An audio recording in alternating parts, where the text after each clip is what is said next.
이런 선생님이 있어요. 전도도 저보다 잘해요. 아이들도 정말 아끼고 사랑하고, 이분은 나가서 아이들을 전도하면서 딱 집었다 하면 어떻게 하든 데려와요. 그래서 실제로 이분은 한 주에 20명 이상을 등록하는 것도 제가 봤어요. 근데 이 선생님께서 저에게 이런 얘기를 하시더라고요. 전사님, 그런데 왜 제가 그렇게 열심히 전도해서 아이들이 모였는데 그 아이들이 왜 떠날까요? 왜 다 교회에 정착하지 못할까요? 너무 속상해요. 왜 그럴까요? 묻는데 사실은 저도 그거에 대한 답을 모르겠어서 글쎄요 하면서 잠시 침묵이 흘렀어요. 그랬더니 그 선생님 하시는 말씀이, 그런데요, 저는 아이들을 열심히 관리는 하는 것 같은데 사랑하는 것 같지가 않아요. 그 말을 하더라고요. 근데 그 말을 듣는 순간 사실 제가 주일학교 사역을 20년 가까이 하면서 맞아. 순간 부끄러움과 맞다. 바로 그거다. 열심히 관리는 했는데 진짜 내가 아이들을 사랑했나? 생각해 보면서 그 선생님이 그 말을 한 이후로 제 마음속에 계속 그 생각이 났어요. 제가 사랑하는 게 아니라 관리만 하고 있는 것 같아요. 그게 저에겐 하나님의 음성으로 들렸어요. 그러면서 이제 내가 사역을 한다면 그런 마음으로 해서는 안 되겠다. 이제 그런 생각을 그 선생님을 통해서 하게 됐어요. 요즘에 진정성이라는 표현을 많이 쓰지요. 그래서 진정성. 제가 여기서 막 이제 다행히 오늘은 설교가 아니지만 설교를 막 하는데 제가 하는 말 속에 진심이 느껴지지 않으면, 진정성 면에서 제가 실패를 하면 여러분들의 마음이 열리지가 않아요. 그리고 진정성 없는 말과 행동은 사람을 감동시키지 못하지요. 그런데 반대로 진정성 있는 말이나 진정성 있는 행동은 그 사람의 마음에 감동을 주고 결국 그 사람의 마음을 열게 하지요. 우리는 어찌 보면 보이지 않는 하나님을 보이지 않는 마음으로 또 다른 마음에 전달해 주는 거예요. 마음과 마음들이 막 오가야 되는 일이 우리가 해야 될 일들이에요. 그런데 여기서 제일 중요한 진정성이 빠진다면 아이들은 우리를 통해서 진심을 느끼지 못하고 거기서는 아무런 관계도 이루어질 수가 없는 거죠. 예를 들면 이런 거예요. 토요일 날 이제 전화를 하죠. 이제 긴장된 마음으로 무슨 전화를 하냐면 신방 전화를 하는 거예요. 신방 전화를 막 하는데 가장 아름다운 목소리로, 친절한 목소리로 전화기를 붙들고 정말 남편이 들으면 깜짝 놀랄 만한 그런 애교를 부리면서 아이에게 전화를 하죠. 안녕 혜정아, 선생님이야, 교회 선생님이야, 잘 지냈니? 엄청 친절하게 이제 하는데 목적은 뭐지요? 내일 교회 오라는 거죠. 그래서 내일 교회 와야 되는 거예요. 그래서 어떻게 하든 말로 다 꼬셨어요. 그래서 그 애가 오겠다고 했어요. 근데 실제로 이제 주일날 아침에 와서 만났어요. 그런데 그 아이는 이제 연초니까 선생님을 처음 만나게 되는 그런 아이들도 많이 있죠. 선생님이 대부분 바뀌잖아요. 아이가 이번 선생님은 되게 친절하신 것 같아. 이번 선생님은 남자 선생님인데 마음이 진짜 착하신 것 같아. 나를 알고 있나? 그런데 그 다음날 이제 그렇게 친절한 전화를 받고 이 아이는 약간은 설레는 마음으로 교회를 갔어요. 근데 선생님이 나를 보더니 본청반청 왔니? 끝이에요. 어제 그 사람이 맞나? 어제 나한테 전화해서 그렇게 예쁜 말과 예쁜 목소리로 나에게 친절을 다하던 그 선생님이 맞나? 좀 실망이야. 바빠서 그러신가? 조그만 아이들도 다 생각이라는 게 있죠. 마음이라는 게 있죠. 지금 바쁘신가? 그랬어요. 그런데 얘가 교회를 나왔으면 다행인데 이제 교회를 안 나오는 경우가 있어요. 대답은 했는데 교회를 어떻게 하다 보니까 못 나왔어요. 그런데 그 선생님은 이제 이 아이는 생각하는 거죠. 어제 그 선생님 목소리로 봐서는 내가 오늘 교회에 안 갔으니까 전화가 올 것 같아. 올 것 같은 건 부담도 되지만 기다려도 지는 거거든요. 올 것 같아. 근데 안 와요. 왜 안 올까요? 선생님은 이미 상황이 종료됐어요. 전도사님한테 보고서 쓸 것도 다 썼기 때문에 이 아이가 주일 예배 오고 안 온 건 이제 주일 오후가 되면 관심이 없어졌어요. 그리고 이제 선생님은 다 잊어버렸어요. 어제 얘한테 전화 신방했던 그 자체도 이게 다 제가 경험한 거기 때문에 말씀드리는 거예요. 잃어버렸어요. 근데 그 아이는 주일이라 바쁘신가?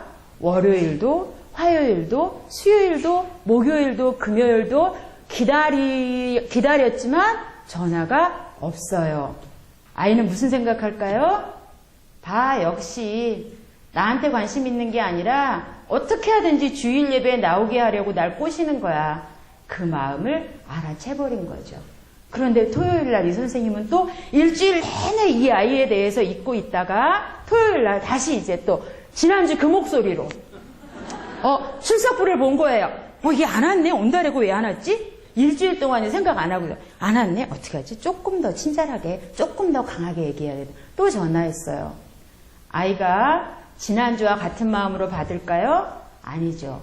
이미 아이의 마음속에는 이 선생님의 마음을 알아채버린 거예요.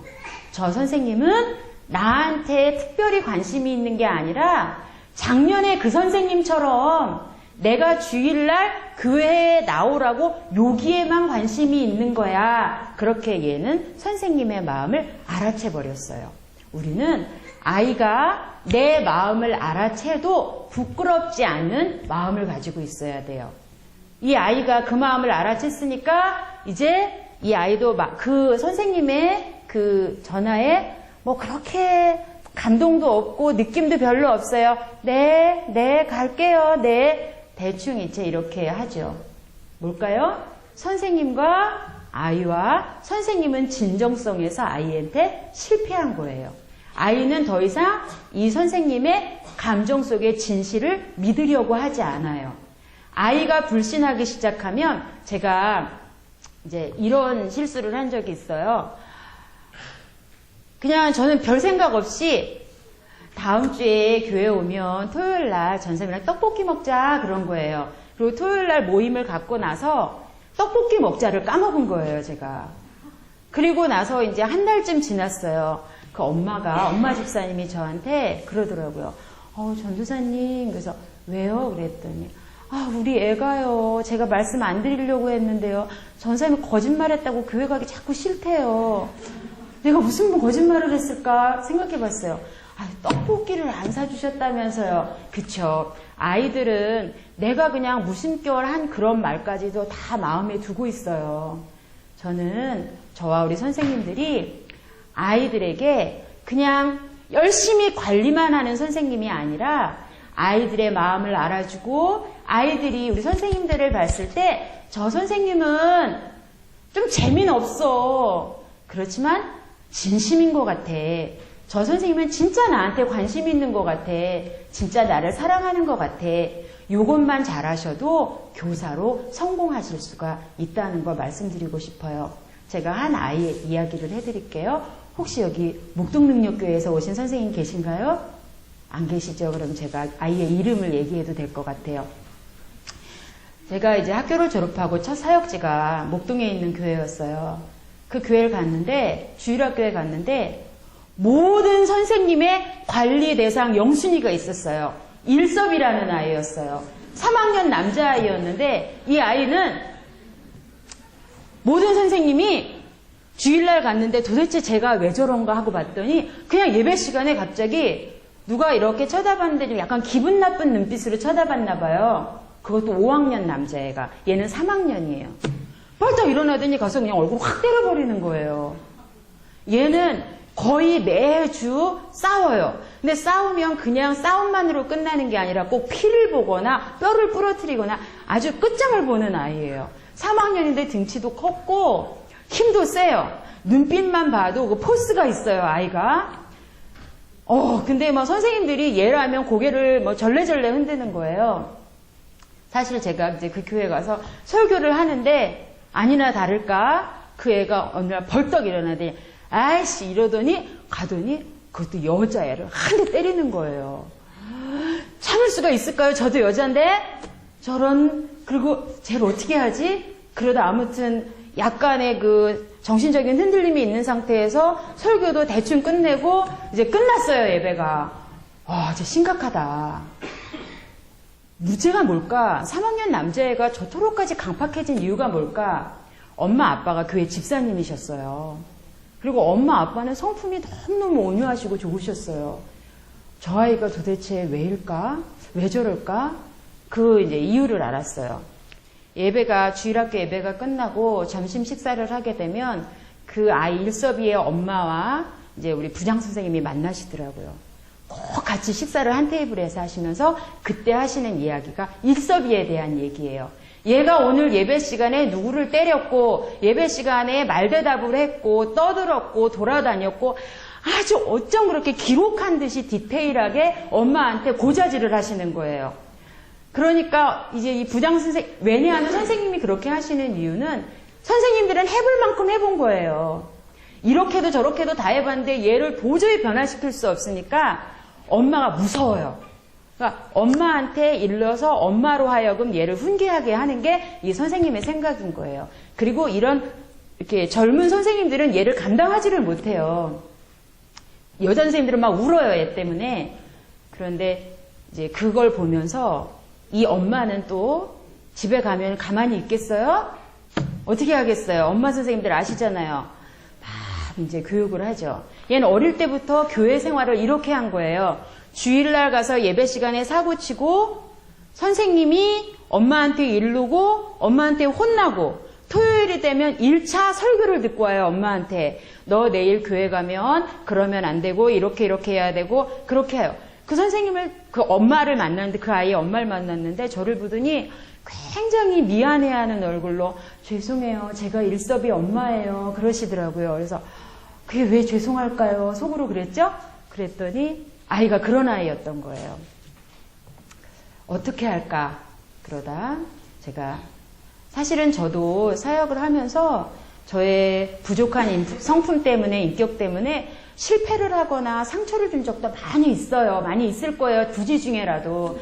그런데 제가 이제 잘한 케이스를 말씀드리는 거예요. 이제 선생님들을 불러서 그랬어요. 앞으로 일섭이가 교회 학교에서 어떤 사고를 치든지 엄마한테 아무 말도 하지 말자. 얘가 애를 때렸으면 그 자리에서 일섭이를 혼내지 그걸 비겁하게 엄마한테 일러서 무슨 당구 치듯이 이렇게 가서 혼나게 하지 말자. 그렇게 얘기를 했어요. 가능할까요? 그렇게 해보자 그랬어요. 그리고 3학년 남자아이를 이제 그렇게 한 달, 2달. 엄마는 계속 물어요. 주일마다 저한테 와서 오늘은 일섭이가 무슨 짓 안 했나요? 무슨 짓 하죠? 계속 했어요. 계속 때리기도 하고. 근데 아니요, 안 했어요. 엄마가 그럴 리가 없는데 이런 표정으로 가세요. 그래도 계속했더니 나중엔 엄마도 얘가 좀 변하나 이렇게 착각하시는 것 같더니 나중엔 안 물으시더라고요. 그리고 선생님들도 일체 일섭이에 대한 얘기는 어떤 집사님하고도 주일학교 선생님들 내에서만 했지 가서 하지 않았어요. 일섭이가 어떻게 됐을까요? 변화되는데 오래 걸렸어요. 그래도 여전히 이 기본 이거를 참지를 못하는 거예요. 그런데 그때마다 혼냈어요. 근데 얘는 혼내면 듣는 애가 아니에요. 혼내면 같이 혼내요. 막 선생님도 막 화내고 저한테도 마찬가지였고.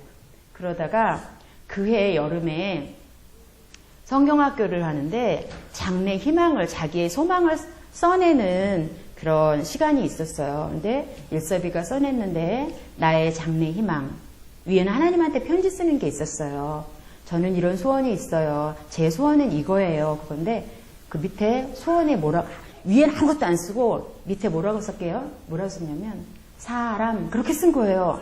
장래 희망다 사람 그렇게 썼어요. 이거 또 장난했구나. 그래서 불렀죠. 일섭아, 너는 왜 장래 희망이 사람이야?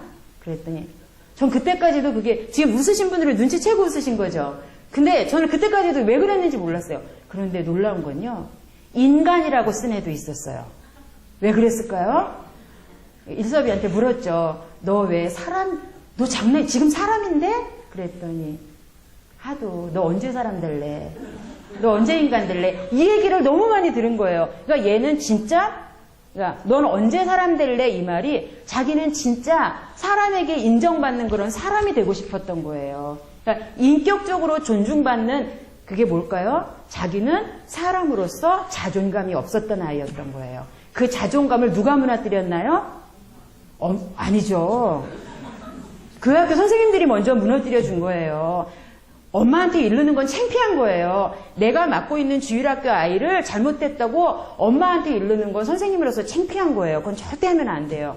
칭찬은 해줘도 돼요. 근데 진짜 서로 나눠야 되고 그래야 되는 얘기는 해야 되는데 제가 누구랑 싸웠어요 이런 건 이르면 안 되거든요.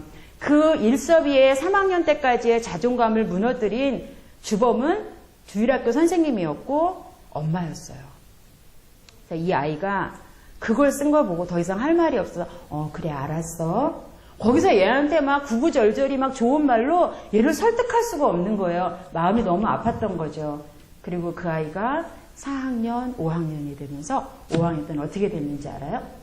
제가 앞에서 설교를 하면 이제 이렇게 떠드는 애들이 있어요. 딴짓하는 애들이 있어요. 그러면 야 조용히 해 지금 설교하시잖아. 이렇게 됐어요. 이제 마음은 바뀌었는데 방법은 안 바뀌더라고요. 그래서 그렇게 애가 바뀌었어요. 그래서 이제 6학년이 되었어요. 6학년이 됐는데 성탄절 25일이었는데 24일이었나 25일이었는데 성탄 예배가 끝났는데 제 책상 위에 갔는데 십자수로 얘가 6학년이 되니까 이제 등치가 엄청 커졌어요. 그런데 십자수를 이렇게 십자가로 이렇게 십자수를 해서 열쇠고리를 만들어서 제 책상 위에 있어요. 저는 딱 직감했죠. 일섭이일 거라는 거. 그런데 아무도 상상할 수 없죠. 일섭이라는 걸. 왜냐하면 걔는 십자수 자체를 든다는 게 상상할 수 없는 그러니까 어린이 조폭 같은 외모를 가지고 있었거든요. 근데 그 아이가 그걸 올려놨어요. 뭘까요? 감사의 표현이죠. 얘는 제가 그랬죠. 부족한 거 저도 실수한 거 많다고. 근데 얘는 저를 통해서 자존감을 회복한 거예요. 그래서 제가 이제 얘가 중학교 들어갈 때 그 교회를 사임하게 됐어요. 아이가 편지를 썼어요. 편지를 써서 제가 그 편지를 몇 년 보관을 했었어요. 그 편지를 받고 너무 많이 울었거든요. 그리고 딴 건 지금 기억이 잘 안 나요. 그런데 하나가 기억나요. 전 그 말을 잊을 수가 없어요. 저를 사람으로 대해주셔서 감사합니다. 네, 그 아이가 중학교 1학년 아이가 그렇게 제게 편지를 써서 줬어요. 저는 그 다음부터 정말 한 아이를 봐도 마음을 읽어줘야 된다는 생각을 참 많이 했어요. 뭐죠? 너무너무 열심히 관리는 하고 있었어요. 한 명의 교사가 아니라 몇 명의 교사가 동원이 돼서 이 아이를 관리하고 있었지만 아이의 마음을 읽어주지 못하니까 그 안에 진심이 없으니까 사랑이 없으니까 얘는 관리의 대상이었지 아무도 자기를 사랑한다고 느끼지 못하니까 자존감이 없었던 아이로 신앙생활을 하고 있었던 거죠. 그런데 그런 상태로 교회 와서 말씀을 드리면 들리겠어요? 제가 막 이르는 선생님이 막 설교를 하면 계속 나쁜 선생님, 싫어 이런 마음만 마음에 가지고 있었겠죠. 저는 어떤 것도 다 중요하지만 우리 선생님들한테 꼭 말씀드리고 싶은 게 아이들을 사랑하라는 거. 그리고 그 사랑은 우리의 진심이 있으면 사랑하는 방법은 여러 가지로 나타날 수 있지만 아이는 알아요. 이 선생님이 나를 사랑하는 건지 아니면은 그냥 관리만 하고 있는 거지. 열심히 관리하는 교사도 사실은 훌륭하죠. 네, 관리만 하지 마시고 사랑하시기 바랍니다. 예. 자, 이제 제가 이제 앞부분은 서론이었어요. 본론으로 저한테 막 기대가 되시죠. 혹시 좋은 주일학교가 부응하는 좋은 방법이 있을까? 어떤 프로그램이 있을까? 기대하는 마음이 솔직히 있으니까 여기 앉아 계신 거죠. 근데 제가 먼저 결론을 말씀드리면 저한테는 프로그램이 없어요. 그리고 특별한 방법도 없어요. 근데 이렇게 하면 주일학교 된다는 건 제가 지금부터 말씀을 드릴 수가 있어요. 요즘에 그러죠. 주일학교 안 모인다고. 애들 전도하기 너무 힘들다고. 도대체 애들이 교회로 올 생각을 안 한다고. 세상 문화가 너무너무너무 재밌다고. 그래서 교회 문화가 세상 문화를 따라갈 수 없다고. 이렇게 말하면서 주일학교가 안 돼요. 왜 이렇게 힘들죠? 자, 그럼 제가 하나를 아주 그냥 정확하게 정답을 말씀드릴게요. 여기가 교회 아니에요. 여기가 교회 밖이에요. 그러면 자, 이 안에만 있으면 안 돼요. 진짜 힘들어요. 주일학교 정말 어려워요. 아이들 안 모여요. 재미없대요. 그런데요, 교회 밖으로 이렇게 나가보세요. 돼요. 교회 밖으로 나가면 돼요. 아이들을 만나면 왜 되는지 알아요. 주일학교 지금도 돼요. 그리고 주일학교 지금도 전도도 되고요. 부흥도 되고요. 주일학교 얼마든지 모을 수 있어요.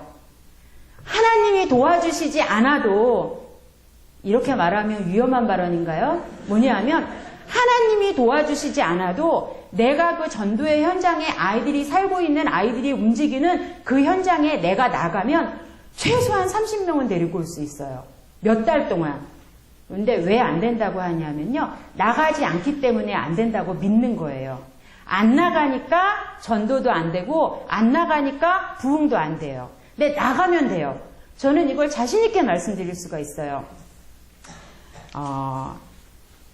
혹시 저를 통해서 뭐 이런 방법으로 하니까 됐어요. 이런 방법으로 하니까 그거 아니고요. 뭐가 중요하면 마음이 중요해요. 지금 여기 우리 두란노교회에 주일학교 전도사님 4명이 와 있기 때문에 제가 거짓말을 할 수가 없어요. 그리고 하나님이 보시기 때문에 작년에 저희 두란노교회에서 봄에 한 3달도 채 안 했던 것 같아요. 2달 반 정도 했나? 그 동안에 주일학교 전도를 하는데요. 주일학교 전도가 1학년부터 6학년까지 170명 정도가 전도됐었어요. 몇 명이 됐다라면 깜짝 놀라시겠어요? 네, 170명 정도가 전도됐어요. 그러면 어떤 방법으로 전도했나요? 특별한 전도 방법이 있나요? 아니면 선생님들에게 어떤 특별한 전도에 무슨 달란트가 있나요? 그런 거 전혀 없었어요. 전혀 없고 어떻게 하면 되냐면 나가면 되는 거예요. 그냥 학교 앞에 나가는 거예요. 계속해서 꾸준히 학교 앞으로 나갔어요. 그리고 나가서 아이들을 계속해서 만났어요. 만나고 전도하고 만나고 전도하고. 자, 그러면 어떻게 전도했는지 제가 말씀드릴게요. 아이들을 만나기에 가장 좋은 장소가 어디지요? 학교예요. 근데 지금 학교에서 만날 수 있는 요일은 5번이에요. 토요일을 나가지 못해요. 그럼 이 5번 중에 아까 김 목사님도 말씀하셨는데 제가 지금 드리는 말씀들을 들으면서 그랬구나 하면은 아무 의미가 없어요. 딱 이걸 해봐야 되겠다 하고 마음에 하나님이 감동 주시는 게 있으면 그걸 딱 잡으세요. 그리고 교회에 가서 당장 실천을 해보세요. 이제 애들 개학하면 3월에 그러면 반드시 여러분 교회도 우리 반이 반드시 부흥되고 모이는 걸 경험하시게 될 거예요. 제가 지금 말씀드리는 모든 것들은 좋은 이론을 가져서 제가 책을 보고 드리는 말씀이 하나도 없어요. 제가 현장에서, 주일학교 현장에서 직접 경험한 것들을 말씀을 드리는 거예요. 이제 학교 앞에를 갔어요. 학교 앞에를 가는데, 뭐가 중요하냐면, 꾸준히 하는 게 중요해요. 눈이 오나, 비가 오나, 추우나, 아프나, 꾸준히 학교 앞에 가는 게 굉장히 중요해요. 근데 처음에 학교 앞에 갔는데, 이제 아이들을 만났어요.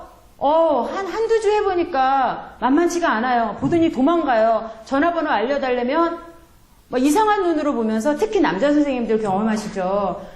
애들이 도망가요. 그리고 여자 선생님들도 뭐 알려달라 그러면은 싫어요. 왜요? 하고 도망가요. 그런 시기를 거쳐야 돼요. 왜냐하면 아이들은 모르는 사람하고 접근하는 걸 굉장히 힘들어하는 시기에 우리는 그런 시대에 살고 있어요. 엄마한테 많은 교육을 받잖아요. 학교 앞에 가요. 그래서 아이들과 꾸준히 안면을 트는 작업을 먼저 하셔야 돼요. 그냥 가서 내가 구체적으로 어떤 복음을 전해야 될지 이런 걸 준비하지 마시고 그냥 편안하게 간식 하나 사들고 학교 앞으로 가세요. 그래서 가서 그냥 간식 사탕이라도 하나씩 이렇게 주면서 그거 하세요. 나는 누구라는 거. 난 두란노교회 선생님이야. 난 두란노교회 선생님이야. 교회 안 다니는 애들은 밖에 나가서 나는 두란노교회 집사님이야. 나는 동인교회 전도사님이야. 그러면 애들은 집사 전도사에 대한 그런 걸 몰라요. 선생님이라고 표현하는 게 가장 애들이 쉽게 알아들어요. 나는 어느 교회 선생님이야. 그러면서 계속 줘요. 그렇게 하다 보면 애들이 뭐에 관심이 있나요 지금? 간식에 관심이 있어요. 근데 갈 때마다 똑같은 걸 가져가면 관심이 떨어지겠죠?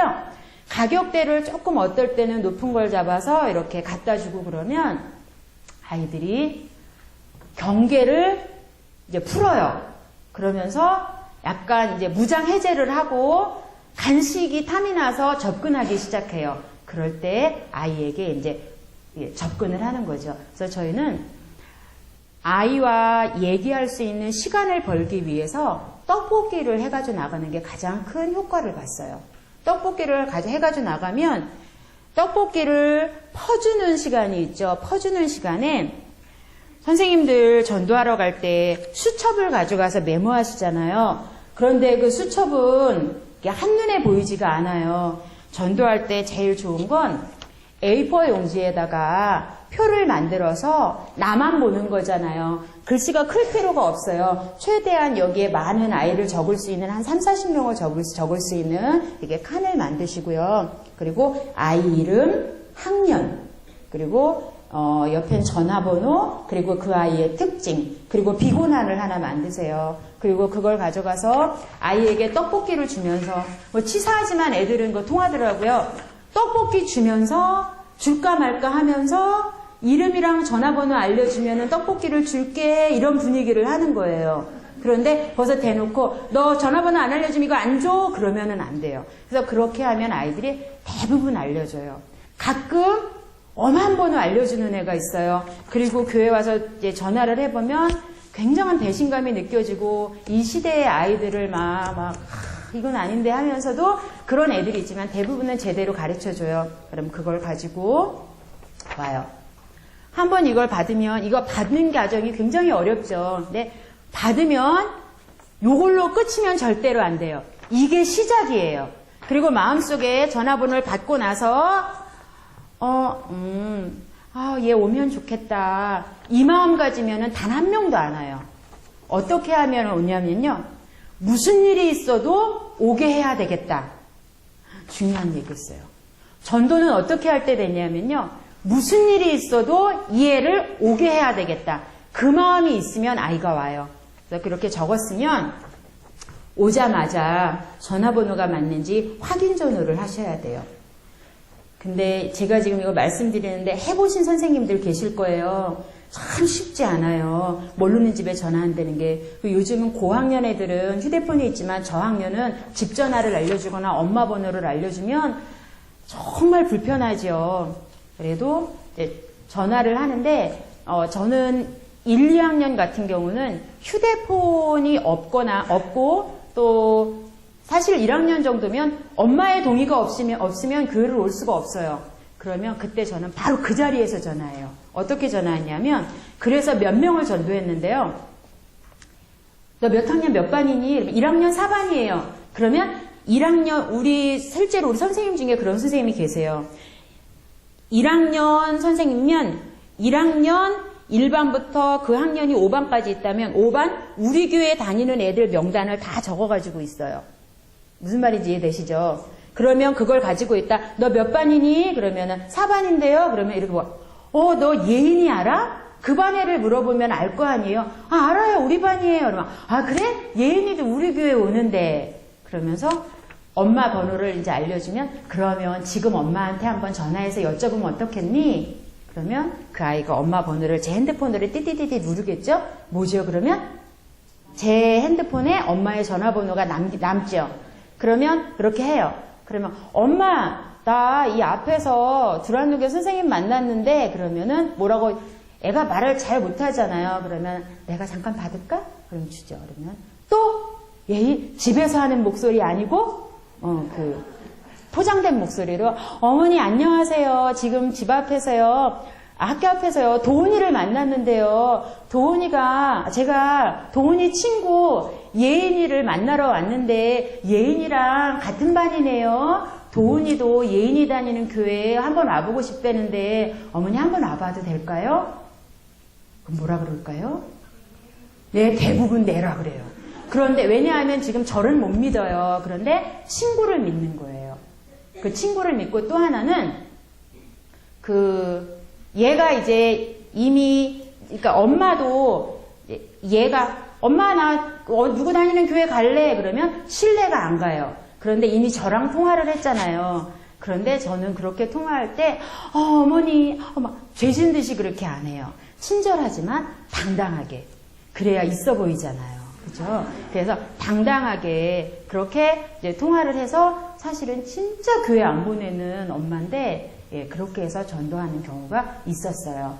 저학년일 경우는 그 자리에서 우리 교회 다니는 다른 아이의 이름을 팔아서 직접 엄마랑 통화하는 게 가장 좋고요. 이거 근데 가능할까? 가능해요. 진짜 가능하더라고요. 그래서 그렇게 전도하고, 고학년인 경우는 말로 하는 것보다 문자로 주고받는 게 효과가 있다는 거 많이 경험해 보시죠. 요즘 아이들은 말로 하는 걸 굉장히 쑥스러워하지만 문자로 하는 거는 자기 감정 표현을 잘 하는 편이지요.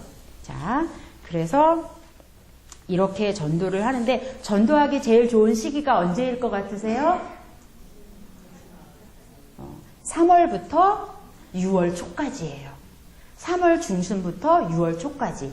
이때가 우리 교회 주일학교 우리 반을 확 부흥시켜 놓을 수 있는 1년에 아주 가장 좋은 절호의 기회예요.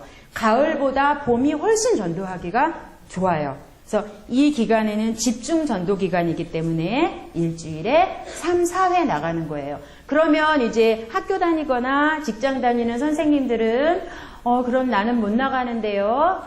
뜻이 있는 곳에 길이 있다, 그런 말 있죠? 성경에 나오는 건 아니지만, 예, 그럴 때는 이제 또 어떤 방법을 해서 전도도 해봤냐면, 토요일이면은 공원을 전도하러 갔는데, 그때도 떡볶이 들통을 이제 들고 나가는 거죠. 자, 제가 이제 생각해 보세요. 제가 지금 여기 오느라고 조금 꾸민 거잖아요. 그런데 이제 아줌마가 떡볶이가 식을까봐, 봄이면 그래도 좀 쌀쌀해요. 떡볶이가 식고 떡볶이를 해서 아이스박스 식지 말라고 거기에다가 넣어요. 그리고 종이컵을 막 집어넣어요. 그리고 그렇게 해서 이제, 그리고 그걸 받칠 수 있는 받침대도 이제 해서 선생님 2-3명을 데리고 막 그 동네를 막 그걸 들고 간다고 생각해 보세요. 어떤 선생님은 자기는 도저히 이 동네에서 자기 체면이 있기 때문에 너무 창피해서 할 수가 없다는 거예요. 창피할까요? 안 창피할까요? 좀 창피해요. 그런데요, 저는요, 하나님 앞에서 자존감을 가져야 된다고 생각해요. 그게 동네 사람 볼 때는, 어머, 저 아줌마 도대체 뭐 하는 사람이길래 저렇게 맨날 아이스박스 들고 애들 와가지고 떡볶이 퍼주나 할지 모르지만, 하나님을 생각하고 가면 뿌듯함이 있어요. 아, 이걸 보시면 내일 하나님이 또 불쌍해서 한 명이라도 더 보내주시겠지? 그런 어떤 기대감, 설레임이 있죠. 그래서 직장 다니는 선생님들은 또 한 팀을 이루어서 토요일 날 우리 교회에서 가까운 쪽에 공원에 가서, 그때는 많은 아이를 만나지는 못해요. 그렇지만 거기서 사실 그렇잖아요. 100명을 만나고 100명을 만나서 한두 명 전도하는 것도 귀하지만 5명 만났는데 한두 명 전도하는 것도 얼마나 좋아요. 근데 공원 전도는 그게 가능하더라고요. 그래서 공원에 그렇게 나가서 전도하셔도 좋고요. 자, 따라해 보시겠어요? 전도할 영혼은 나가면 있고 안 나가면 없다. 나가실 거죠? 지금 이 정도 대답이면 10명도 안 나가실 것 같은데요. 나가세요. 따뜻한 봄 되면요, 그냥 막 나가세요. 우리 목사님은 이제 집에서 노는 아줌마들을 백조라 그러거든요. 그래서 내가 백조라고 생각하시는 분들은 그냥 나가세요. 그래서 자꾸 나가다 보면, 나는요, 복음을 전할 줄도 몰라요. 나는요, 특별히 아이들을 대할 수 있는 어떤 스킬도 부족해요. 아무 상관없어요. 그냥 나가면 돼요. 나가서 아이를 만나고, 아까 제가 말씀드린 이거를 계속해서 받아요. 그럼 받았는데 와서 전화해보면 어떨 때는 30명을 받았는데 한 명만 온다 할 때가 있어요. 그러면 거기서 실망하면 안 돼요. 이건요, 정말 1년, 2년이 유효하더라고요. 분명히 한 몇 달 전에 만날 때는 절대 교회 안 올 것 같던 아이가, 얘가 교회 온다고 하네? 이게 왜 좋으냐 하면요, 이게 3-4장 정도 되면은 이게 전도 대상자가 되는 거죠. 그러면 또 전화번호를 받고 또 받고 이 과정을 안 거쳐도 돼요. 애들을 만나는 애를 계속 만나잖아요. 그러면 찾아보면 그 아이 이름이 있어요. 여기 써 있어요. 온다래고 안 옴. 진짜 기분 나쁜 막 이런 거 써 있어요. 그러면 이 아이의 상태가 계속 기록됐기 때문에, 근데 놀라운 건요, 정말 우리 선생님하고도 정말 놀랬는데요. 여기 기록된 애들이요, 지난번에 3분의 1이 그냥 나왔어요. 여기 기록된 애들이. 이걸 버리지 않고 저는 지금도 가지고 있어요. 왜냐하면 또 전도해야 될 대상이 될 수 있으니까. 혹시 이렇게 해서 가졌다면 얘는 가능성 없어 하고 없애버리지 마세요. 이걸 꼭 남겨두시면 이게 바로 전도 대상자가 되는 거예요. 그래서 이렇게 전도 대상자를 만드셔서 전도하셨으면 좋겠고요. 자, 그리고 내가 뭐 떡볶이를 하든 뭘 하든 내가 약간 사회적인 어떤 지위와 체면이 있지만 그래도 그 모든 걸 내려놓고 떡볶이 아줌마가 되리라 이런 마음을 가지고 한 명만 앞장서면 사실 그렇잖아요. 제가 앞장서서 막 떡볶이 들통 들고 나가는데 선생님들이 어쩌겠어요. 싫어도 따라 나와야지. 그죠? 이런 총대를 매는 선생님이나 그게 부장선생님이나 사역자면 더 좋겠지만 그렇지 않아도 총대 매고 한 명이라도 이렇게 하실 수 있으면 좋겠어요. 그리고 자, 이렇게 해서 이제 아이들을 막 교회에 데리고 오게 했어요. 전도하는 거 쉬워요, 어려워요? 지금까지 해보신 거 경험으로는? 어려워요. 잘 오지 않아요. 근데 이렇게 수고해서요. 아이들이 왔어요. 아이들이 왔는데, 이제 교회 와서 첫 예배를 이제 막 드렸어요. 드리는데, 아이들 마음에 기대감을 가지고 왔겠죠. 교회란 어떤 곳일까? 전에 내가 저쪽 교회 가봤는데 거기 진짜 재미없었는데 유엔 어떨까? 아이들이 이게 철새처럼 돌아다니는 애들 있죠. 그 교회마다 있죠. 어떨까 하고 기대하고 왔는데 다음 주에 꼭 와야지. 진짜 재밌다. 이런 교회 만들고 싶으시지요? 예. 그런데 아이의 마음속에 진짜 다음 주에 오나 보라. 절대 오지 말아야지. 다짐하고 돌아가게 하면 안 되겠지요. 그 책임은 누구한테 있을까요? 네, 전도사한테 있다고 그러시고 싶죠? 우리 전도사님이 잘해야지 애들이 모이죠. 네, 물론 저도 전도사니까 1차적인 책임은 전도사한테 있을 수 있지만 우리 선생님들한테 그 책임이 있어요. 자, 예배를 재밌게 만드셨으면 좋겠어요. 재미있는 예배, 어떤 프로그램을 할까? 어떤 걸 해서 아이들을 기쁘게 해줄까? 저도 10수년을 주일학교 하면서 정말 많은 프로그램을 해봤어요. 재미있다는 거, 제가 어떤 프로그램 이름은 말하지 않을게요. 마음 상하실 수 있으니까. 근데 사실 아이들 눈높이에 맞는 프로그램을 도입해서 하는 교회가 있다면 나쁘지 않아요. 예, 좋아요. 그런 교회도 물론 좋지만 제가 지금까지 해본 경험으로는요. 주일학교 부흥, 주일학교 성장은 프로그램에 있지 않다는 걸 제가 확실히 경험했어요. 프로그램이나 방법에 있는 게 아니에요. 하나님은 사람의 마음을 들어서 그 열정을 가지고 쓰시는 분이기 때문에 하나님은 프로그램이나 어떤 방법을 통해서 일하시는 분이 아니에요. 그 사람이 열정을 가진 그 마음을 가진 그 사람이 하기 때문에 하나님이 거기에 어떤 부흥을 부어주시는 거지 아무런 열정도 마음도 없는데 프로그램이 세련됐다고 해서 하나님은 거기에 어떤 부흥이나 성장을 불어 넣어주시는 분이 아니더라는 거죠. 그래서 여러분 정말 방법을 쫓지 않았으면 좋겠어요. 프로그램을 쫓지 않았으면 좋겠어요. 그런 예배가 어떻게 해야 재밌나요? 재밌는 예배를 만들려면서요. 예. 우리는 어떤 이벤트를 해야 되고 어떤 재밌는 걸 해야지 아이들이 재밌어 한다고 그렇게 생각하는데 또 한 번만 더 제 자랑할게요. 뭐냐면 제가 이제 아이들과 예배를 드리는데 아이들이 그런 얘기를 해요. 말씀이 재밌어요. 저기 예배 시간 중에 어떤 시간이 제일 재밌어? 그러는데 아이들이 광고 시간이요, 간식 주는 시간이요, 아니면은 정말 그 중에 찬양하는 시간이요. 그러면 한 80점짜리죠? 그런데 정말 아이들 입에서 말씀 시간이 제일 재밌어요. 그런 말 들으면 전도사님들 혹시 계시면 기분이 어떠세요? 진짜 좋죠. 예. 근데 말씀이 진짜 재밌을 수 있다는 거예요. 찬양이 진짜 재밌을 수 있다는 거예요. 그런데 그걸 우리는 놓치고 있어요. 교회의 본질이 말씀이 선포돼야 되는 곳이고 찬양이 회복돼야 되는 곳인데 우린 그걸 놓치고 있어요. 그걸 놓치고 자꾸 어떤 프로그램에서 어떤 방법에서 자꾸 뭔가를 찾아내려고 하니까 생명을 주지 않으면서 자꾸 어떤 다른 거에서 뭘 찾으니까 생명이 들어가 있지 않는데 아이들이 뭐에 흥미를 느끼겠어요. 말씀이 아이들 속에 들어가야 돼요. 말씀이 아이들 속에 들어가면 그 안에서 성령이 역사하는 거예요. 말씀이 들어가지 않으면 성령이 역사하지 않고 자꾸 전도사가 역사하려고 하고 교사가 역사하려고 하니까 아이들에게서 변화가 본질적으로 일어나지가 않는 거예요.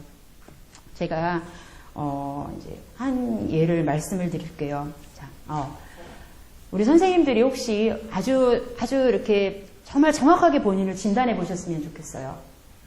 지금 교회들마다 학원 선생님이 아이들을 관리하듯이 공과 시간을 그렇게 활용하고 공과 시간이 없는 교회가 수두룩하고요. 공과 시간이 있다 하더라도 자, 여러분 마음속으로 한번 손들어 보세요. 나는 예배 시간에 주일학교 예배 시간에 진심으로 아이들로 하여금 예배를 드리게 한다. 우리 교회 주일학교는 진짜 아이들이 예배를 드리게 한다. 이런지 아니면 그냥 학원이나 학교에서 아이들을 많이 모아놓고 뭔가 가르치듯이 성경을 가르치고 노래를 찬양을 가르치고 그렇게 가르치듯이 뭔가 어떤 1시간 교육을 하고 있는지 우리는 분명히 알아야 돼요. 우리는 아이들한테 성경을 가르치기 위해서 예배를 드리는 게 아니고 아이들에게 찬양을 가르치기 위해서 예배를 드리는 게 아니라 우리는 아이들로 하여금 하나님을 예배하게 하기 위해서 예배를 드린다는 사실을 사역자와 교사들이 분명히 알고 있어야 돼요. 그런데 그거는 겉으로 볼 때는 비슷해 보여요. 저도 사실은 그거에 대해서 굉장히 많이 스스로 이건 아니야 라는 생각을 수시로 하면서 어느 순간 나도 아이들을 가르치고 있어요. 성경 이야기를 해주고 있어요. 말씀을 선포하는 게 아니라 성경을 이야기해주고 있고 아이들을 가르치고 있어요. 학원 선생님이나 학교 선생님이 교과서를 가르치는 것과 별반 다를 게 없는 거예요. 근데 우리 선생님들도 마찬가지예요. 우리 반 아이들이 예배를 드리게 해줘야 되는 거예요. 우리 반 아이들에게 오늘 만나서 어떤 성경 이야기를 가르칠까에 마음을 두지 말고 예배를 드리면서 말씀을 통해서 은혜를 받게 해줘야 되는 거예요. 아이들이 은혜 받을 수 있나요? 은혜 받을 수 있어요. 아이들이 진심으로 찬양할 수 있나요? 찬양할 수 있어요. 제가 예배를 통해서 하나님이 어떤 걸 경험해 주셨는지 한번 말씀을 드릴게요. 굉장히 오래된 교회였어요. 정말 아이들이 너무 모이지 않는 거예요. 선생님들은 하나같이 하는 말이 우리 교회는 안 돼요. 왜냐하면 우리 주변에 너무 큰 교회가 있기 때문에 아이들이 모이지를 않아요. 그래서 정말 제가 학교 앞에 전도하러 가봤더니 아이들이 무슨 교회라고 얘기했더니 그 교회 꽂았어요. 한번 가봤는데 진짜 꽂았어요. 정말 꽂았다는 거죠. 정말 그 단순한 그 말 한마디가 마음에 확 이렇게 박히면서 하나님 저를 이 교회에 왜 보내셨나요? 절망감이 찾아오는 거죠. 근데 이제 그래도 선생님들에게 대해서 선생님들을 계속 깨웠어요. 선생님 그래도 해야 합니다. 선생님들이 너무 좋으신 분들인데도 움직이지를 않는 거예요. 안 돼요, 선생님. 해봤어요. 이것도 해봤고 저것도 해봤고 다 해봤다는 거예요. 다 해봤는데 안 된다는 거예요. 안 된다는 첫 번째 이유가 주변에 너무 시설이 잘 갖춰진 큰 교회가 2개나 있어요. 그리고 또 하나는 우리 교회에 대해서 이미지가 이미 애들이 너무 나빠요. 아니 자폭을 하고 있더라고요. 예. 그런데 그 교회에서 2월부터 시작해서 제가 한 5월쯤 됐는데 어느 날 누가 그러더라고요. 전도사님 뒷머리가 없어요. 그러더라고요. 그래서 이러고 봤어요. 집에 와서 거울을 이렇게 보고 봤어요. 그랬더니 제 머리에 이만한 구멍이 나 있어요. 왜 났을까요? 원형 탈모가 온 거예요. 스트레스의 원인은 아무리 전도해도 모이지 않는 교회에 대해서 스트레스가 된 거예요. 너무너무 힘든 거예요. 그렇게 해서 시간이 지났어요. 그래도 꾸준히 했어요. 제가 이제 이 말씀을 드리면 제가 이제 하나를 혹시 우리 선생님들 중에 어디 가서 좋은 세미나를 듣거나 어떤 전도사님의 어떤 강의를 들으면 우리 교회는 왜 이렇지 않지?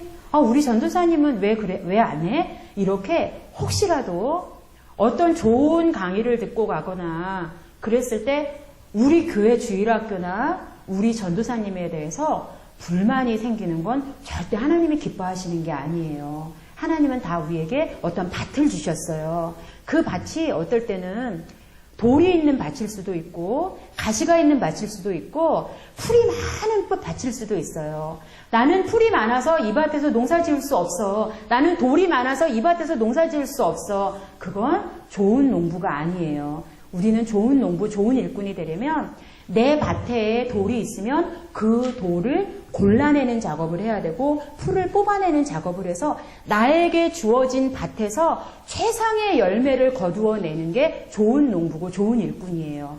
그러니까 내가 처한 교회의 환경을 절대 탓하실 필요가 없어요.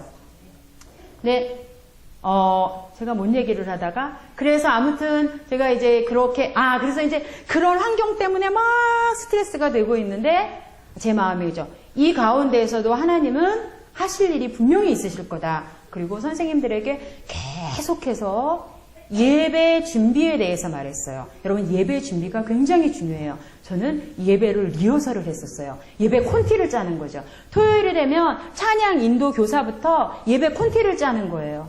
그래서 예배 콘티를 짜서 정말 쓸데없는 말 하지 않고 그러면 설교도 토요일 날 그대로 한번 해보는 거예요. 선생님들을 앉혀놓고. 그리고 선생님들한테 물었어요. 제 설교 이런 부분이 어때요? 그러면 정확하게 선생님들이 지적해 주세요. 그럼 상처가 될까요? 안 될까요? 저도 사람인지라 상처가 많이 될 때가 있어요. 그리고 그 다음날 설교가 막 안 될 때도 있어요. 근데 사실은 그게 저를 살렸어요. 모니터링이라는 게 굉장히 중요해요. 그래서 이제 선생님들한테 예배 준비에 대해서 꾸준히 얘기했어요. 그랬더니 진짜 처음에는 잘 움직이지 않던 선생님이 예배 준비를 하기 시작했어요. 찬양 인도하는 교사였는데 혹시 여기 찬양 인도하는 선생님 계시면 예배를 앞에서 인도하는 어떤 그런 분이 계시면 참고하셨으면 좋겠어요. 찬양을 주일학교 예배는 준비해서 드리는 예배와 준비 없이 드리는 예배가 확실히 달라요. 준비해서 예배를 드려보면 우선은 다른 소리를 안 해요. 야 조용히 해. 너 여기 보고 쳐다보고 너 또 이러지 않아요. 왜냐하면 준비해서 예배를 드리면 그거 알죠? 아이들은요 설교 시간에도요 TV를 보는 것과 똑같아요. TV를 보다가 재미없으면은 채널을 전에는 이렇게 돌렸는데 지금은 어떻게 하죠? 리모컨으로 눌러버리죠. 저 재미없어? 송혜교 조윤성 진짜 잘생겼다. 그런데 요 장면 재미없어? 아이리스 보고 또 조금 보고. 이게 뭐냐면 재미가 없으면 자꾸 다른 데로 돌리는 거거든요. 아이들도 마찬가지예요. 예배 시간에 뭔가 흥미를 딱 잃으면 그 몇 초도 안 되는 사이에 아이들은 생각을 사탄에게 확 뺏겨버리는 거예요. 우리는 그 시간을 주지 말아야 돼요. 근데 그 시간을 안 줄 수 있는 최대한의 방법은 예배 준비예요. 준비된 예배를 드려보는 거예요. 그래서 그 선생님이 이제 찬양 인도하는 여자 선생님이 전도사님 금요일 날 철야를 하고요. 철야가 보통 한 11시쯤 끝나는데 밤새서 찬양 인도하는 팀 선생님들이 오늘 철야를 할래요. 그리고 철야를 하더라고요. 토요일 날 하루 종일 약간 워크숍 비슷하게 막 계속 찬양 연습을 하고 막 그랬어요. 제가 그걸 보면서 감동이 오고 뜨겁더라고요. 그러면서 저도 정말 좋다. 그러면서 이제 매 예배마다 주제가 있잖아요. 근데 그 주제가 예수 그리스도였어요. 그 주일 주제가. 저도 이제 복음에 대한 이제 그 설교를 준비하고 청년 중에 한 명한테 부탁을 했어요. 예수님에 대해서 십자가에 대해서 특송을 해달라고. 찬양은 굉장히 잘하는 청년이었어요. 그러니까 교회 안에서 어떤 달란트를 가진 청년이나 집사님들이 계시다면 그분들을 예배 중에 게스트로 초청해도 굉장히 좋아요. 특별한 예배 때는. 그래서 왔더니 이 청년이 준비한 찬양이 뭐였는지 아세요? 십자가를 등에 지고 병정들에 이끌려. 그걸 하는 거죠. 과연 아이들이 이 찬양의 은혜를 받을 수 있을까? 두려운 마음이 있지만 이 청년이 너무 진지하게 준비했기 때문에 하라고 했어요. 그리고 주일날 예배가 이제 드려졌죠. 찬양 인도하는 선생님이 너무너무 간절하게 이제 복음 찬양을 막 이렇게 예수님에 대한 찬양을 드렸어요. 아이들이 찬양을 했어요. 그때 아이들이 모인 인원이 한 15명 정도 됐어요. 지금 한 6, 7개월을 열심히 전도한 결과예요. 근데 그 정도 됐어요. 그리고 저는 여전히 머리에 이제 구멍이 난 상태로 예배에 이제 앉아 있는 거죠. 왜 이렇게 안 될까라는 마음이 있었죠. 그런데 찬양을 인도하고 나서 그 특송하는 청년이 나가서 특송을 했어요. 특송을 하고 이 청년이 정말 간절하게 특송을 했어요. 그리고 주제 제기하는 짧은 드라마를 하나 했어요. 그리고 제가 설교를 하러 나갔어요. 어땠을까요? 아이들이 울기 시작하는 거예요. 엉엉 우는 게 아니라 눈물이 그냥 4학년 여자아이 눈에서 눈물이 뚝뚝뚝 떨어지더라고요. 그런데 그 조그만 넓은 예배당에 16명이 앉아있으니까 서로 옆에서 이렇게 뭐 잘 보일까요? 아니죠. 띄엄띄엄 앉아있었어요. 그런데 아이들이 이곳 저곳에서 울기 시작했어요. 그런데 선생님들이 또 울기 시작했어요. 그 예배 내내 울었고, 저도 설교하면서 막 북받치는 감정을 가지고 이제 말씀을 전했어요. 그리고 예배가 끝났어요. 그 예배가 끝난 다음에 어떤 일이 벌어졌을까요? 아무 말도 하지 않았어요. 하지만 선생님들은 다 느꼈어요. 성령이 강하게 역사하셨다는 것. 준비된 예배에 선생님들이, 그 준비라는 건 어떤 막 방법을 준비한 것만 말씀드리는 게 아니에요. 기도로 준비된 예배에 꾸준히 이렇게 아이들에게 은혜를 끼치고 싶은 그런 간절한 마음을 가지고 준비한 그 예배에 성령이 강하게 역사하셨다는 걸 저도 느꼈고 선생님들도 느꼈어요. 아이에게 물었어요. 왜 울었니? 하고 오후에 물었더니 그 아이가 하는 말이 그냥 예수님이 너무 불쌍했어요.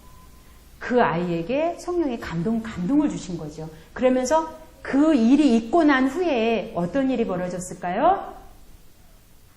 주일학교가 부흥되기 시작했어요. 부흥은 하나님이 주시는 게 맞아요. 뭘 보고 주시냐면 사람의 열정을 보고 주시고 또 이 교회에, 이 교사에게, 이 사람에게 내가 사랑하는 영혼을 맡겨도 되겠다. 그렇게 인정하실 때 하나님은 그 사람에게 영혼을 붙여주신다는 것을 선생님이 경험했어요. 이제 그 예배를 통해서 역사하신 하나님을 경험한 교사들이 어떻게 됐을까요? 마음이 뜨거워지기 시작했어요. 더 열심히 전도하기 시작했어요. 그러면서 불과 한두 달 만에 40명, 50명이 예배드리는 주일학교가 됐어요. 아멘이지요. 예, 이렇게 하나님이 예배를 통해서도 부흥을 허락하신다는 것을 꼭 말씀드리고 싶었고요. 이제 또 하나 말씀드리고 싶은 건 반 아이들의 구원에 관심을 가졌으면 좋겠어요. 우리 반 아이가 몇 명이 나왔느냐. 제가 이제 그 선생님들한테 물을 때 언제가 제일 기쁘세요? 하고 물어보면 주일학교 하면서 언제 기분이 제일 좋으세요? 그러면 선생님들도 똑같이 말씀하실 거예요. 우리 반 아이들이 많이 나왔을 때요. 언제가 제일 힘드세요? 그러면 우리 반 애들이 안 나오고 전화하면 교회 오기 싫다고 할 때요. 그쵸? 그러시죠? 그런데 우리 선생님들이 우리 반 아이들의 이런저런 거에 관심을 갖는 것도 좋지만 구원에 관심을 가지셨으면 좋겠어요. 실제로 우리 반 아이가 10명이 된다면 한 달에 한 명씩만 아이 한 명을 데리고 구원 상담을 하고 영접을 시키면 그 10명의 아이들과 다 구원 영접을 시킬 수가 있어요.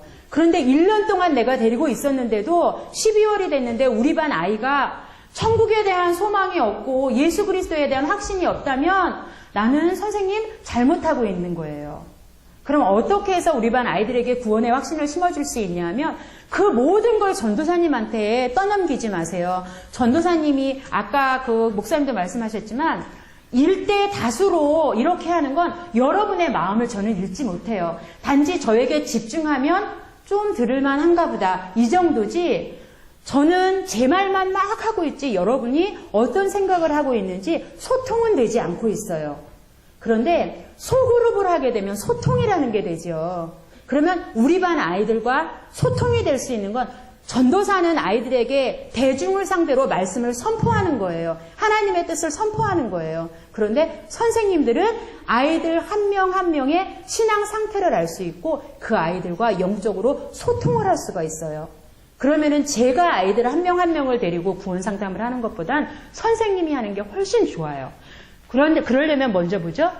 정말 죄송한 말씀이지만 선생님이 먼저 구원의 확신이 있어야 돼요. 내가 천국에 대한 소망이 없는데 혹시 이 중에서 난 아직도 내가 죽으면 천국 갈지 잘 모르겠다. 나는 정말 예수님이 나를 위해 십자가에 죽으셨다는 사실을 잘 모르겠다. 그렇다면 다른 거 하지 마시고 오늘부터 당장 그걸 붙들고 기도하셔야 돼요. 그래서 내 안에 구원의 확신이 확실히 생긴 상태에서 우리 반 아이들 한 명 한 명을 데리고 구원 상담을 하셔야 돼요. 구원 상담은 일대 다수로 할 수가 없어요. 한 명 한 명 해야 돼요. 그러면 방법은 여러 가지가 있어요. 저는 글 없는 책을 사용하는 걸 제일 좋아해요. 글 없는 책이 그냥 이렇게 뭔가 보여줄 수 있으면서 아이들에겐 굉장히 좋은 것 같아서 저는 교사할 때부터 글 없는 책을 사용했어요. 글 없는 책을 사용해서 아이들에게, 그리고 여러 가지 선생님들이 편하신 대로 여러 가지로 구원 상담을 할 수 있어요. 그래서 그렇게 해서 아이에게 확실하게 예수 그리스도와 그리고 십자가와 천국에 대해서 반드시 말씀을 해주셔야 돼요. 왜냐하면 아이에게, 자, 저는 제가 2학년 때 모세라는 영화, 십계라는 영화를 저희 언니를 따라서 가서 봤어요. 저는 그 2학년 때 거길 가서 보고 모세가 예수님인 줄 알았어요. 예. 뭔가 교회를 다녔지만 혼란이 오는 거죠. 뭐냐면 교회에 아이가 처음 왔어요. 열심히 전도해서 교회 데려다 놨어요. 그런데 교회 갔는데 오늘 막 삭개오가 예수님을 만난 얘기를 막 이제 전도사님이 해줬어요. 삭개오 들었어요.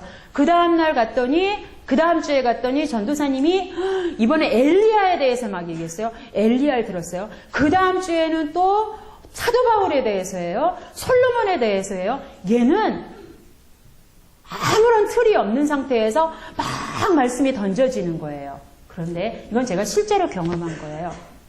글 없는 책을 가지고 아이에게 예수님에 대해서 이제 구체적으로 다 해줬어요. 교회 와서 이제 다니기 시작하면서 그랬더니 이 아이가 이제 틀이 생긴 거죠. 이걸 퍼즐이라고 생각해 보세요. 이렇게 퍼즐이 있는데 이 퍼즐에 틀을 만들어줬어요. 그랬더니 아이가 이제 삭개오 얘기를 들으면 그 삭개오의 얘기를 내가 들은 그 구원, 예수님, 죄부터 천국까지 맞출 줄을 알아요. 퍼즐에 끼워 맞출 수가 있다는 것이죠. 이게 가능하냐고 하실지 모르지만 저는 이게 제 딸을 보면서 경험한 거예요. 제 딸이 천국 지옥에 대해서 수없이 많은 말을 듣고 오더니 어느 날 전도사님이 글 없는 책을 만들어 주신 거예요. 아이들 한 명 한 명한테. 굉장히 효과가 있더라고요. 근데 그걸 가지고 와서 처음에는 죄, 피 이렇게만 얘기를 하더니 말씀을 들었던 것을 스스로 조금씩 생각해내면서 거기에 스스로 살을 붙일 줄 알더라고요. 살을 붙이기 시작하는 거예요. 뭐냐면 퍼즐의 한 틀을 만들어줬더니 이제 말씀이 막 들어와도 조각을 맞출 줄 알더라는 거죠. 그래서 아이에게 복음을 제시하는 게 굉장히 중요해요. 새로 아이가 왔는데 아이가 아이에게 문상을 주고, 문상 제일 좋아하잖아요. 고학년 애들, 그죠?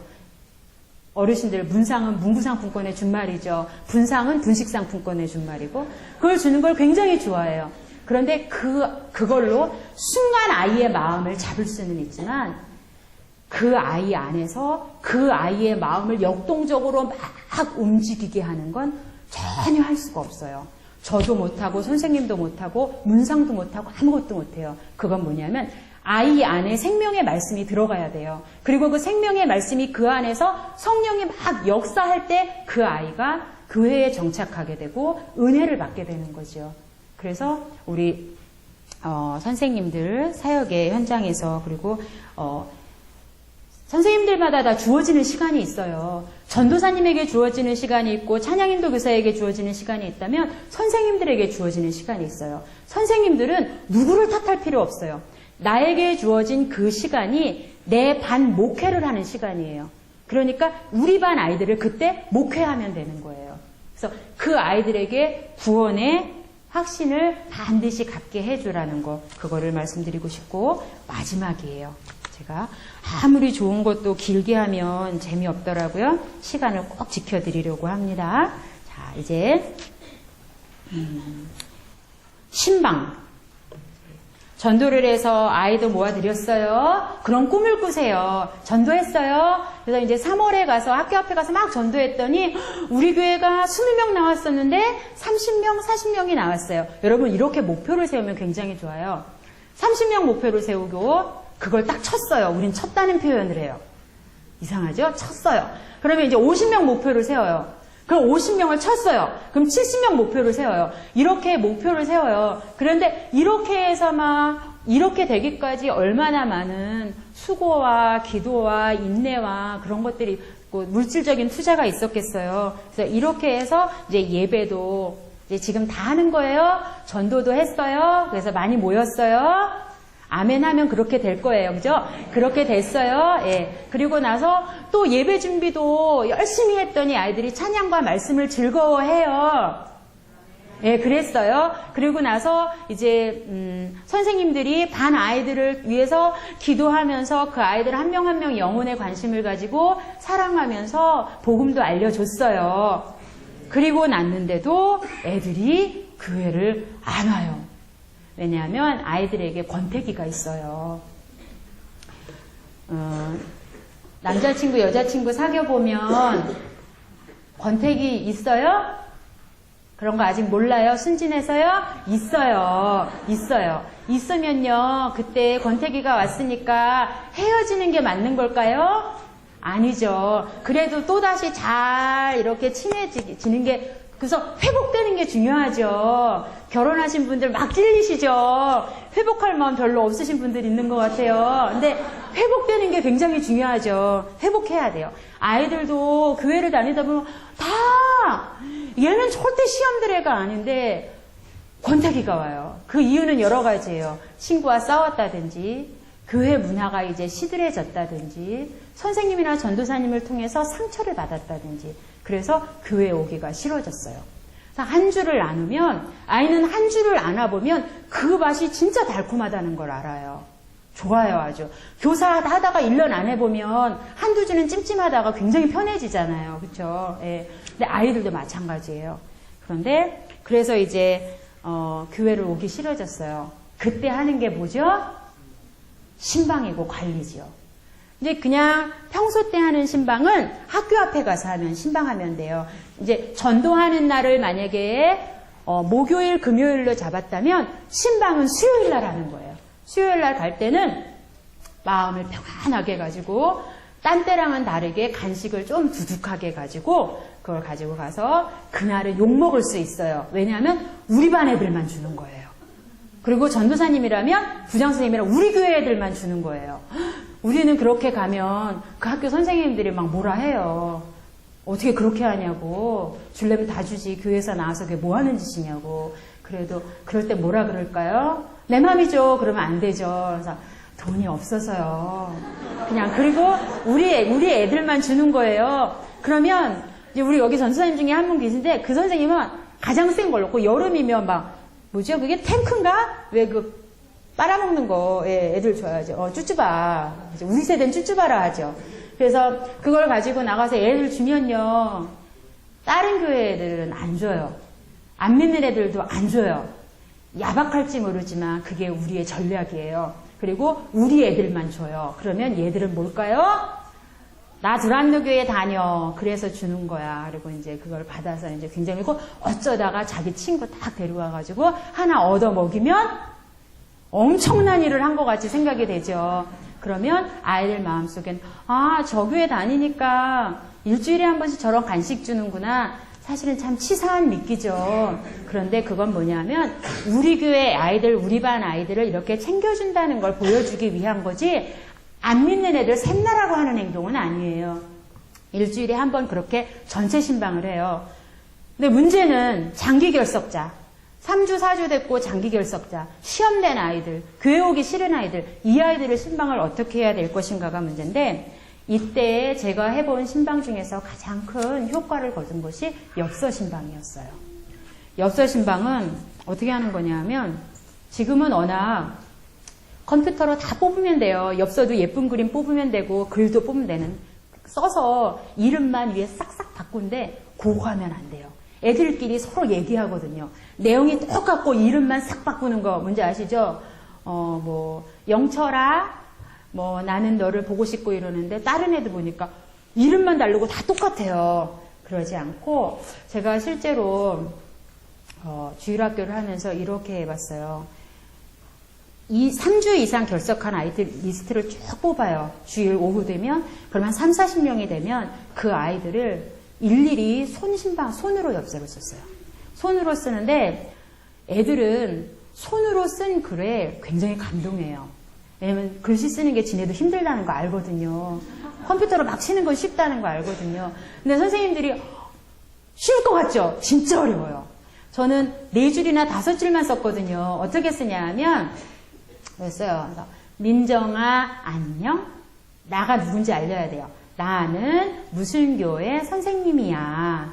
그리고 그 아이의 칭찬 하나 있지요. 근데 칭찬을 진심으로 해야 돼요. 어떤 선생님은 칭찬할 게 아닌데 눈이 작은 애인데 작고 너는 눈이 너무 초롱초롱 빛나 그러면 눈에 컴플렉스가 있는 애기 때문에 선생님은 생각해서 그렇게 해준 얘기인데 얘는 더 상처받아요. 선생님도 내 눈에 본인이 알아요. 눈 안 이쁜 거. 그런데 그런 거 말고 진짜로 칭찬할 만한 거. 넌 피부가 어쩜 그렇게 뽀얗고 예쁘니? 그러구나. 칭찬은 한 가지만 살짝 해주세요. 심한 칭찬은 너무 오버하면 아이에게 거부감을 줄 수 있어요. 그리고 또 하나는 축복하는 말을 해주세요. 보세요. 누구야 안녕? 나는 누구야?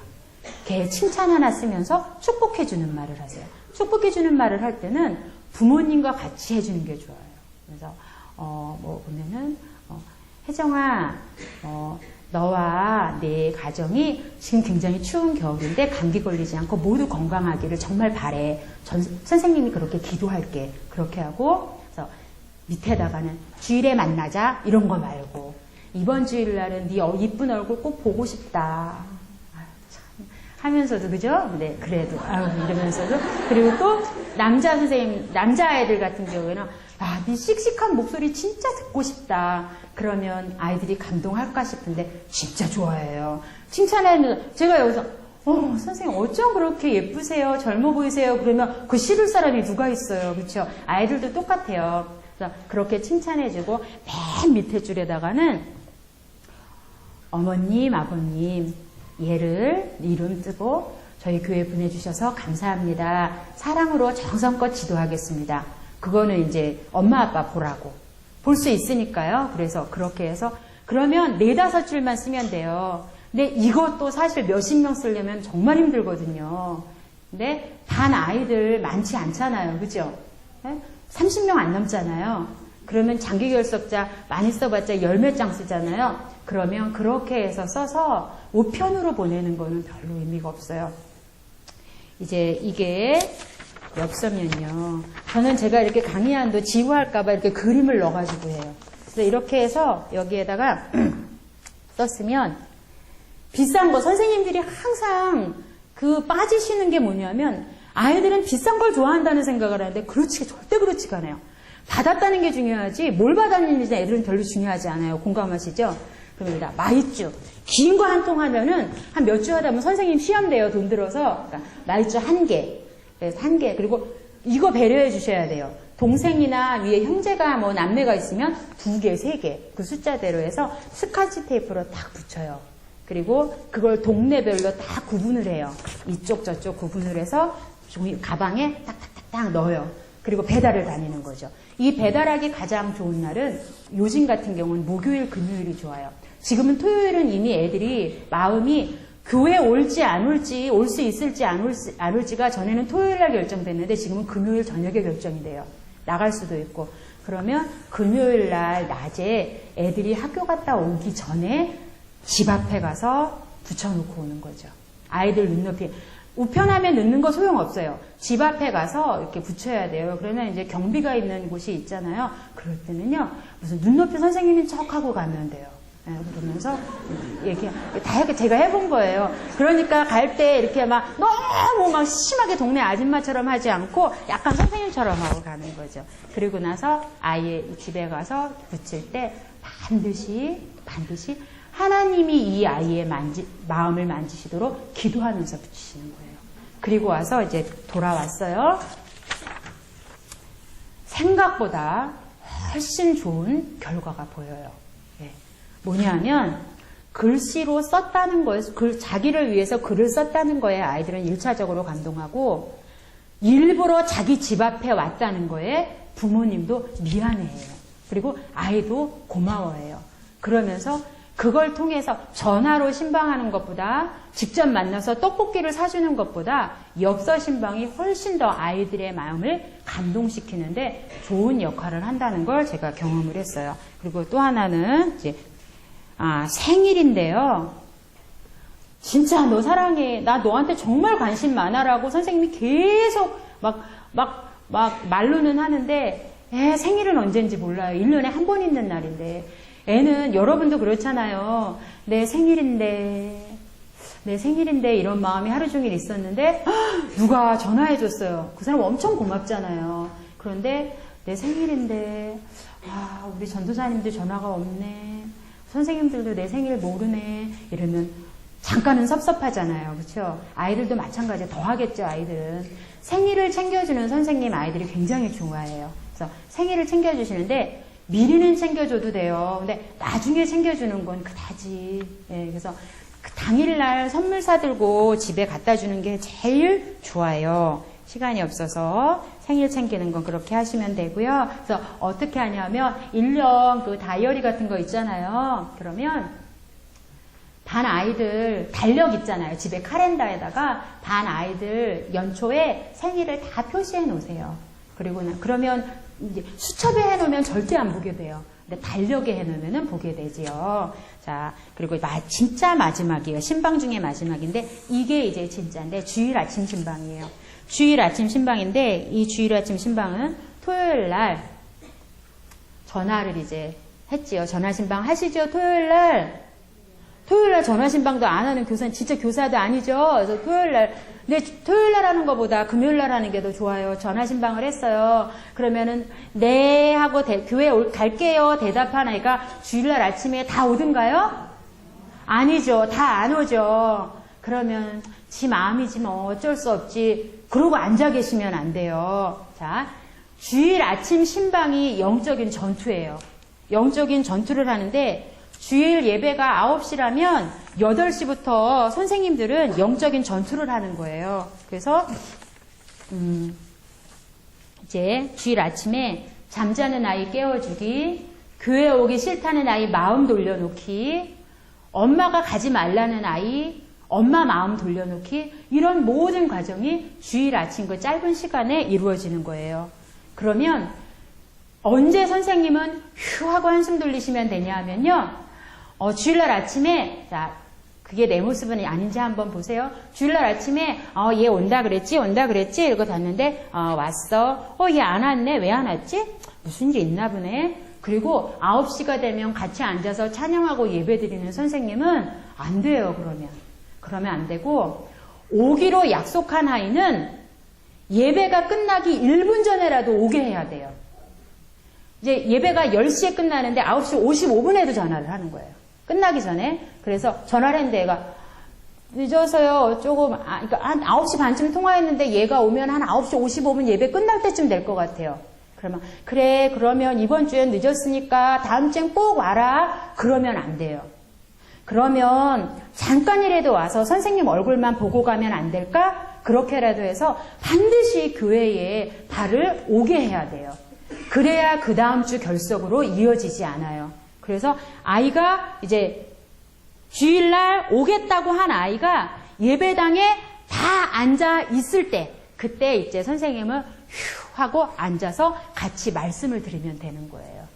그리고 제가 이제 차를 가지고 저는 아이들을 데리러 다니는데 진짜 아름다운 모습이 있어서 제가 사진을 한 장 찍었어요. 어떤 사진이었냐면 선생님이 너무너무 추운데 1학년 선생님인데 방화동 일대를 누비고 다니는 거예요. 8시 10분부터 1시간을. 어떻게 하냐면 아주 고전적인 방법이에요.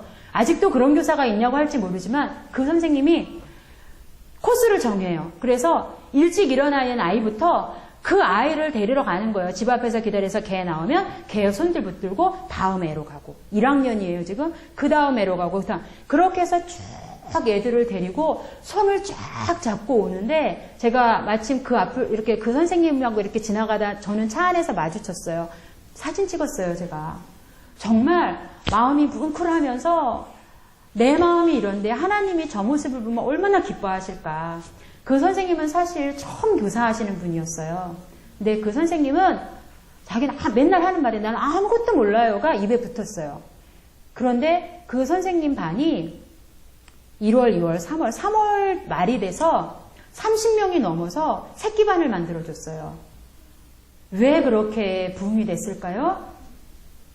다른 거 없어요. 이 선생님이 뭐 어떤 경험이 많아서 아이들과 아이들 잘 가르쳐서 그런 거 아니에요. 이 선생님 마음이 아이들에게 집중되어 있는 거예요. 하나님이 맡기신 아이들에게 집중되어 있는 거예요. 그러니까 그 집중되어 있는 마음을 하나님이 쓰시는 거예요. 그리고 그 선생님을 통해서 아이들이 막 정말 자석에 이렇게 철이 붙듯이 막 붙더라고요. 그러면서 또 다른 하나의 다른 반을 만드는 것을 봤어요. 저는 요즘에 이제 주일학교 소망 없다. 작년에 10% 20%만 모여도 잘 모인다. 그렇게 많이들 얘기하지만 여러분 제가 그런 면에선 아무것도 모르지만 이 말 아시나요? 레드오션이라는 게 있고 경제용어인데요. 레드오션이라는 게 있고 블루오션이라는 게 있고 퍼플오션이라는 게 있대요. 레드오션은 이미 치열한 경쟁 속에서 막 번창할 만큼 번창한 그게 레드오션이고요. 블루오션은 아직 개척해서 터뜨리기만 하면 얼마든지 큰 어떤 그 이윤을 만들어낼 수 있는 게 블루오션이라고 해요. 근데 이 두 가지가 합쳐진 게 퍼플오션이라고 해요. 저는 우리 이제 교회가 저도 그러니까 전도하러 나가보면 모든 교회가 우리 동네에도 너무 많지만 전도하는 교회는 한 교회밖에 없어요. 교회가 10교회가 있어도 전도하는 교회는 한두 교회밖에 없어요. 저는 지금 다 전도가 안 된다고 하면서 전도에 손을 놓아버린 주일학교. 이제 주일학교는 더 이상 안 된다고 모든 교회가 나와보지도 않고 이미 포기한 이 주일학교가 바로 블루오션이 될 수 있고 퍼플오션이 될 수 있다고 봐요. 저는 여러분의 그 교회 현장에서, 사역의 현장에서 다른 교회가 전도하지 않는 그곳에서 우리 교회만이라도, 나만이라도 나가서 학교 앞에 가서 꾸준히 아이들을 만나고 전도하면 여러분을 통해서 여러분의 교회에 하나님이 정말 소중한 아름다운 열매들을 허락해 주시리라 믿습니다. 그런 마음을 가지고 승리하시기 바랍니다. 네, 끝내겠습니다. 감사합니다.